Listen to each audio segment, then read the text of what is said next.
generalmente en este tipo de eventos o en convenciones o ferias de libros que tienen que ver con el thriller, el suspenso, el terror, la gente que va a escuchar y a ver eso. En cambio, en este tipo de ferias es diferente porque hay como una competencia más grande, ¿no? Con autores que escriben sobre filosofía, textos académicos, históricos, novelas, y por ahí la literatura del terror queda a un lado. Me voy a proponer en este breve tiempo que tengo, voy a ir un poco rápido por el tiempo porque llevaría mucho más tiempo, así que voy a ir citando algunos aspectos, desandar este camino y tratar de al menos invitarlos, no convencerlos, pero sí invitarlos a que la literatura del terror, los cuentos, las novelas, nos dejan muchas enseñanzas y nos enseñan, ¿no? en realidad a ser un poco también mejores personas. No todo el terror es eso que está mal, que a veces vemos, ¿no? Como lo prohibido, ¿no? Howard Philip Lovecraft, un escritor que seguramente conocen, decía que el miedo era una de las emociones más antiguas que poseía el ser humano. Hannah Arendt, una pensadora alemana, en su texto La crisis de la educación, ella dice que todo lo vivo, y no solamente la vida vegetativa, nace de la oscuridad y por muy fuerte que sea su tendencia hacia la luz, siempre necesita de las sombras para poder seguir existiendo, para poder expandirse o seguir viviendo. Con esa idea voy a desarrollar este tema. Traje algunos apuntes para no perder tiempo, ¿no? Y darle el paso a Martín después. Las narraciones y los relatos nos acompañan desde tiempos inmemoriales. Son esa sinécdoque del lenguaje que puede conjugar hechos y situaciones que nosotros podemos dividir justamente entre la ficción y la realidad. Quizás la creación, cuando hablamos de la creación humana, no estoy diciendo, no emplea la razón, y la verdad también tenga que ver con esas historias paralelas de ficción que nosotros suscitamos. Hay una novela de una novelista británica muy antigua, Anne Radcliffe, británica, pionera de la novela gótica, que ella dice que el terror y el horror son tan opuestos entre sí, que hay una gran diferencia. Voy a tomar dos ejes cortos. Por un lado, el terror como concepto, idea y sus subgéneros, y por otro lado, el terror dentro de la filosofía, para demostrar esto de que la literatura de terror también vale la pena ser leída. Anne Radcliffe dice que el terror y el horror son diferentes, porque el terror es aquella emoción por ahí que nos despierta las facultades dormidas y nos hace ampliar nuestra existencia. En cambio, el horror es algo que nos paraliza y nos bloquea inmediatamente, ¿no? El terror se transforma en un hecho artístico cuando hay una óptica clara, una manera definida de poder mirarlo. Y ahí es donde aparece el miedo. El miedo está vinculado al terror y el pánico está vinculado al horror. Hay 4 niveles en los que se manifiesta el miedo en el ser humano. Tenemos un nivel cognitivo, que es cuando yo puedo definir y ponerle nombre, hablemos del miedo, ¿no? A esa situación de miedo que yo tengo enfrente mío. El nivel fisiológico, que es lo que a nosotros nos produce ese miedo en el cuerpo, y tiene que ver con la aceleración del ritmo cardíaco, la respiración se acelera, sudor, me tiembla el cuerpo, las piernas.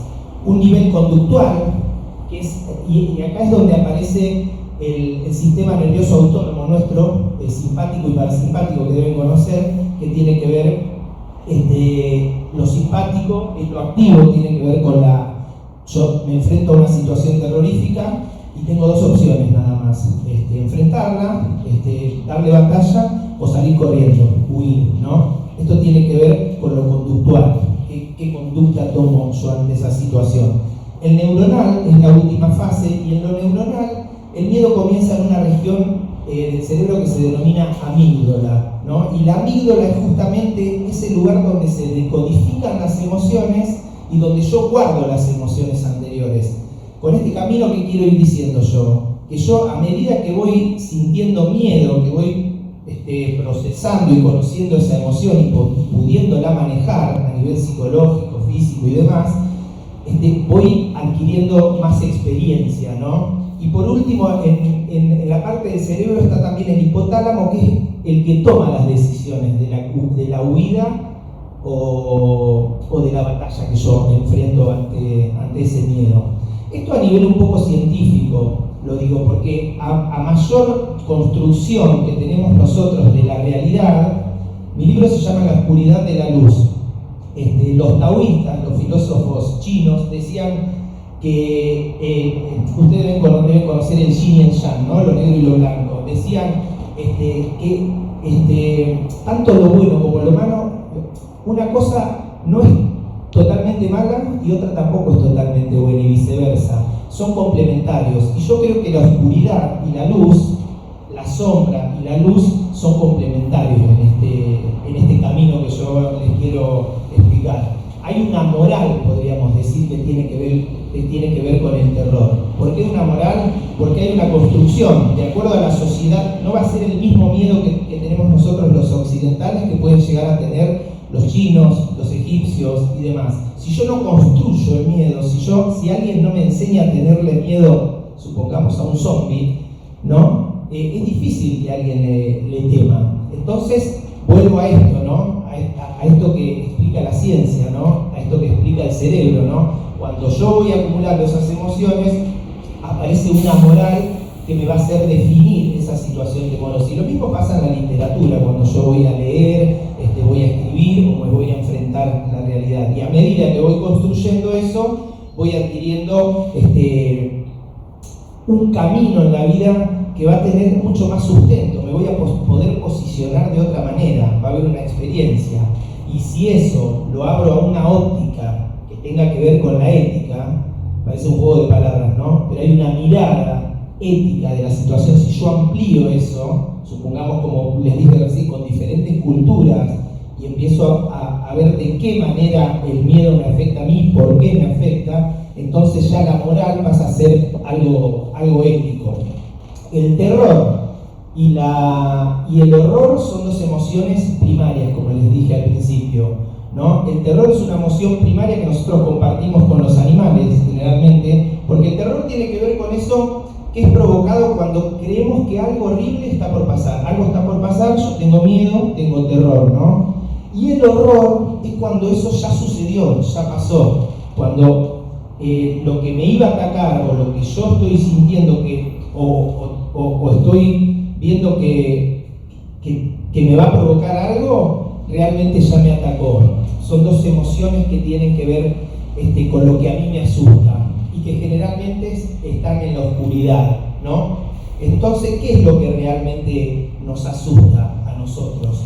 Hay algo mucho más profundo y que no solamente tiene que ver con el entretenimiento, ¿sí? Porque generalmente el género de terror, la literatura de terror, está asociada al entretenimiento. A mí me pasa de ir a ferias como estas y que tus libros te digan, pero vos escribís libros para adolescentes, son novelas o cuentos, lo mismo por el de Martín, ¿no? Y no, realmente hay mucho terror en el cine también, que nosotros lo tenemos que leer entre líneas también, como la misma filosofía, ¿no? Nos dejan muchas enseñanzas, experiencias y maneras de ver el mundo. Tenemos un director de cine como John Carpenter, por ejemplo, norteamericano, que en sus películas, si bien son la mayoría de terror, está abordando críticas sociales, económicas, culturales, ¿no? Y nos está contando a la par otra película más, ¿no? La segunda parte, esto tiene que ver con el miedo y el terror y cómo uno se transforma en otro. Tiene que ver con el terror y la filosofía, ¿no? Y acá les quiero hablar un poquito de los dos niveles de realidad ontológico que manejamos nosotros los occidentales y que tiene que ver justamente con el mundo platónico, griego, ¿no? Platón decía que había un mundo sensible y un mundo inteligible. El mundo sensible, ese mundo que pertenece a las ideas, que pertenece a lo físico, a lo tangible, a lo que yo puedo tocar, o sea, a lo fenoménico, a los fenomenos, ¿no? Ese mundo sensible, el fenoménico, el que yo toco, este libro, viene del mundo inteligible o suprasensible, que es el mundo de las ideas, ¿no? El mundo físico nuestro, decían los griegos, que era una copia dudosa de la realidad, porque la realidad era otra cosa, decían ellos. Y si nosotros pensamos y abordamos todo esto, y que todo esto lo encontramos en nuestro interior, en esto que tiene que ver con la sombra, como decía Hannah Arendt recién, todo nace de la oscuridad, y por tendencia que tenga hacia la luz necesita de la sombra para seguir viviendo, nos damos cuenta que el mundo inteligible que planteaba Platón es una construcción nuestra, una realidad que nosotros planteamos de acuerdo a lo que la mente puede ofrecernos, ¿no? O lo que yo puedo construir y pensar, ¿no? Cuanto más nos acercamos al mundo de las ideas, a ese mundo que está más allá incluso de la razón, es cuando más ingresamos en lo inteligible, en las ideas. Nos alejamos del mundo de las cosas a las cuales nos aferramos y el miedo se transforma en terror a lo desconocido. Un poco más adelante de los griegos, ya en el siglo XVIII, va a aparecer Immanuel Kant, un filósofo que tiene que ver con el idealismo trascendental, que es esa teoría epistemológica de conocimiento y metafísica, ¿no? Desde la cual él posiciona al ser humano, y nos va a hablar, ya Platón lo hablaba en este mundo inteligible, del noumeno, ¿no? Que es la cosa en sí. Cuando nosotros nos posicionamos fuera de todo lo fenoménico, pero Immanuel Kant va a ir un poco más allá que Platón, más allá de las ideas, porque él nos va a decir que realmente el mundo nouménico tiene que ver con lo que el hombre no puede conocer, con aquello que está más allá del conocimiento del hombre. Es lo que está totalmente fuera del fenómeno físico. En la filosofía de Platón representa una especie inteligible o idea que indica todo aquello que no puede ser percibido en el mundo tangible y a la cual solo se puede llegar mediante el razonamiento. Sin embargo, al contrario de las ideas platónicas, el noúmeno kantiano no es cognoscible. Platón planteaba en ese mundo inteligible, en ese mundo de las ideas, supongamos, que todo era cognoscible, ¿no? Yo tengo una idea y a través de esas categorías del entendimiento que planteaba Kant, ¿no? Yo puedo ser, porque ¿qué son las categorías del entendimiento? Son esas herramientas que yo dispongo a priori o que la mente ya tiene formada para poder construir la realidad. Sin embargo, el noumeno lo que hacía era ir más allá de eso y nos decía que la verdadera cosa no la podemos conocer. Y es ahí donde ingresamos en el mundo de la oscuridad para nosotros, de la sombra. Nos vamos ya a otro plano. Para que lo entiendan mejor, Lacan decía que había dos mundos: el mundo de la realidad y el mundo de lo real, que parece lo mismo, pero no. La realidad son es el mundo simbólico, son las señales que están en las calles, los números, esta copa, el vaso, ¿no? Eso es el mundo simbólico, y la realidad está construida a priori por la mente nuestra. Pero él hablaba después de que a lo real, a lo verdaderamente real, nosotros no podemos llegar, porque es justamente este nómeno que tiene que ver con lo incognoscible. Howard Lovecraft tiene un cuento muy conocido que se llama Lo Innombrable, donde dos jóvenes se sientan debajo de una planta a filosofar justamente sobre qué es la realidad o qué es lo que nos asusta, y si realmente eso que nos asusta en la literatura y demás es artificial o es real. Después el cuento sigue, ¿no? Y sucede algo, ¿no? La ausencia total de algo, lo que solemos decir la nada, es algo inquietante para la razón humana. Estamos totalmente acostumbrados a la presencia, pero ¿qué pasaría si en un momento no hay nada? Porque es el sujeto, vuelvo a la filosofía kantiana, es el sujeto, nosotros como sujeto, el que le da forma el que constituye al objeto. Sin el sujeto no hay objeto. Si yo no estoy acá, este libro no existe, ¿no? Y ahí es donde tenemos este mundo sensible e inteligible. Y si nos vamos más allá, lo nouménico. Por eso quiero decir, ya para cerrar y dar el paso ahí a Martín, que el miedo tiene que ver con el mundo sensible de las cosas y por ahí un poquito con el mundo inteligible de Platón, pero con las ideas, ¿no? Cuando yo voy a la mente a buscar algo, lo encuentro y le doy forma. Esta copa tiene forma, es fenoménica, porque yo me la planteé en mi cabeza y la construí, y eso sería, tendría que ver con el miedo. Y por otro lado tendríamos, que no hable mucho porque no me quiero expandir, el horror, porque el horror, ¿qué hace? Nos paraliza, nos deja bloqueados, no hay razón. Cuando ya sucedió, de hecho, yo siempre pongo el ejemplo torpe de un cementerio. Yo voy a cruzar un cementerio, tengo miedo, tengo terror. Si alguien se levanta de una tumba, un zombie viene y me ataca, y me paralizo, me bloqueo. La amígdala, ¿no? Lo que les decía anteriormente, el sistema simpático entra en actividad y yo ya no uso la razón, voy más allá de la razón. Por eso el horror es otra cosa al terror. El horror ya tiene que ver con el mundo nouménico, por ahí de Kant. Con eso está más allá de la razón, más allá del mundo sensible, más allá de lo suprasensible, y es lo que no conocemos, o lo que Lacan decía, no la realidad, sino lo real. Para cerrar, me quedo con esta frase que siempre digo de Carl Jung, que no es posible despertar a la conciencia sin dolor. Las personas, nosotros siempre hacemos lo imposible por tratar de engañar al alma, de esquivarle al alma y de ir hacia nuestro interior.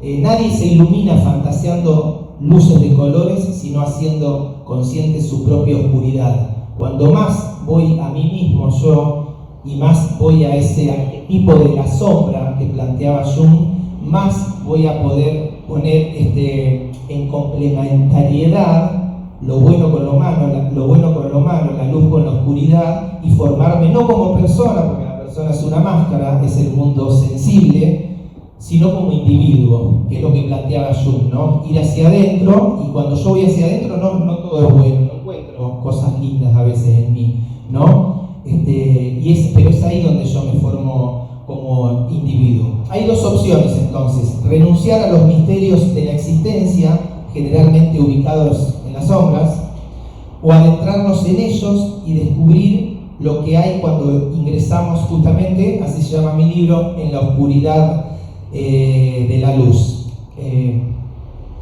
Por eso, si todo esto lo aplicamos un poquito a la literatura, creo que y entendemos que el terror tiene toda esa cosa y que vale la pena ser leído, todo eso nos va a formar más como verdaderos individuos, no tanto como personas, pero sí como individuos para poder enfrentar diferentes miedos. Los relatos que hay en mi cuento acá, o en la novela esta, Bastet y los gatos egipcios, tiene que ver con esa reflexión, ¿no?, de la existencia humana y del famoso viaje del héroe, ¿no?, donde voy quitando capas a esa cebolla y donde me voy descubriendo a mí mismo. Ahora que está tan de moda la Odisea, la película, ¿no?, lo que hace Ulises, Odiseo justamente en eso, tarda 10 años para regresar a su casa, no, tarda 10 años en encontrarse a sí mismo. A la oscuridad no se la combate, siempre digo yo, se la ilumina. Bueno, muchísimas gracias.